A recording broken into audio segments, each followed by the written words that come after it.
Delta impacted by the longest of any major airline from the CrowdStrike outage earlier this month. And we want to talk about that and so many other things. It caused computers, as you know, to crash and led to thousands of flight cancellations. The outage occurred just as these Olympic Games in Paris were about to start. Delta, of course, the official airline of Team USA. And joining us right now for an exclusive interview is the Delta Airline CEO, Ed Bastian, here in Paris. I also want to talk about, I went through JFK and flew on Delta and went to your amazing Delta Lounge, which I know we've been talking about for weeks now on the air. But let's start, though, with the CrowdStrike situation and what happened. Before we can get there, what's the state of play right now? Is everything, are all the computers back working? Yeah, everything, it sounds like, except for Joe's ability to enter the app, everything else is working.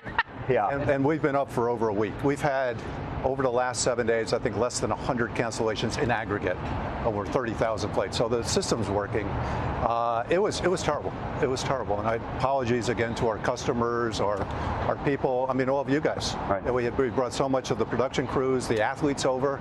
It was just a really, really tough situation. What is the lesson of it? Obviously not your fault, but clearly you've used Microsoft, you used CrowdStrike.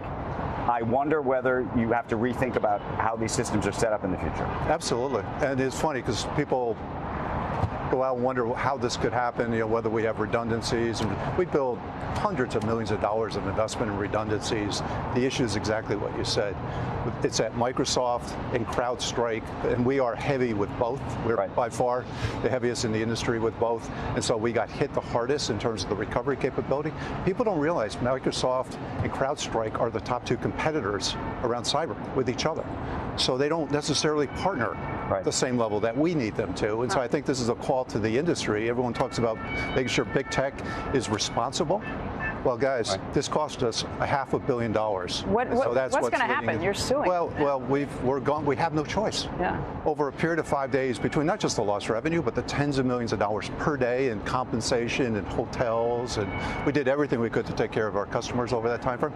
We have no. So, if you're going to be having priority access to the Delta ecosystem in terms of technology, you've got to test this stuff. You can't come into a mission critical 24/7 operation and tell us we have a bug. It doesn't work. What did they offer you? Did they say, oh, thanks, here's a meal voucher? Do you really want to know? Yeah. No, we really want to know. We're here. I won't go there. But no, they haven't offered anything. Free consulting advice to help us. Right, exactly.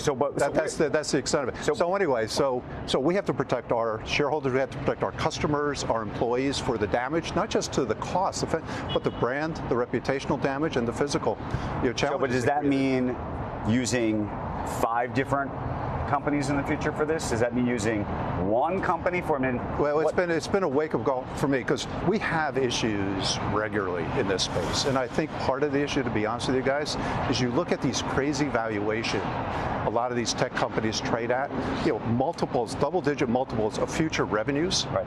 And so, where's their priority? Is it growing the business or delivering exceptional service to their existing customer base? I can tell you, they have not delivered exceptional service. And by the way, it's not just CrowdSoft and Microsoft, it's several other big names. Okay, let me ask you though about space. Microsoft. I mean, Microsoft is one of those companies you almost can't get away from in some regards.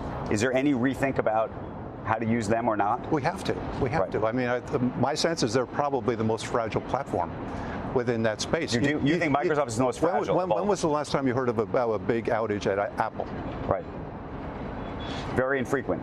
Now the question is that in part because they don't have as much corporate business? Listen, they have our business. I mean, we're primarily a Microsoft shop, and I've got tremendous respect for Microsoft, and Satya, I think, has done a tremendous team. But again, they're building the future, and they have to make sure they fortify the current.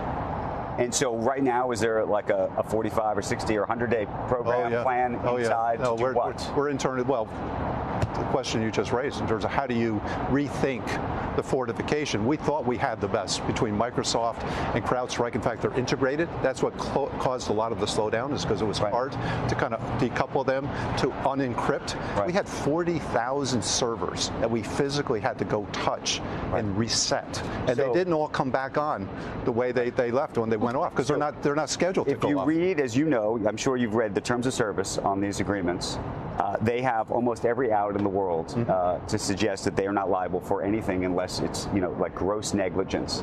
And so the question, and I'm sure you probably signed your life away even on gross negligence, frankly, the way some of these things are written. Contractually, what do you think is going to happen? Because it's not just you who's going after them. By the way, $500 million will wipe out a company like this. Yeah. Well, we're not looking to wipe them out, but we're looking to make certain that we get compensated, right, however they decide to, for what they cost us. $500 million in 5 days.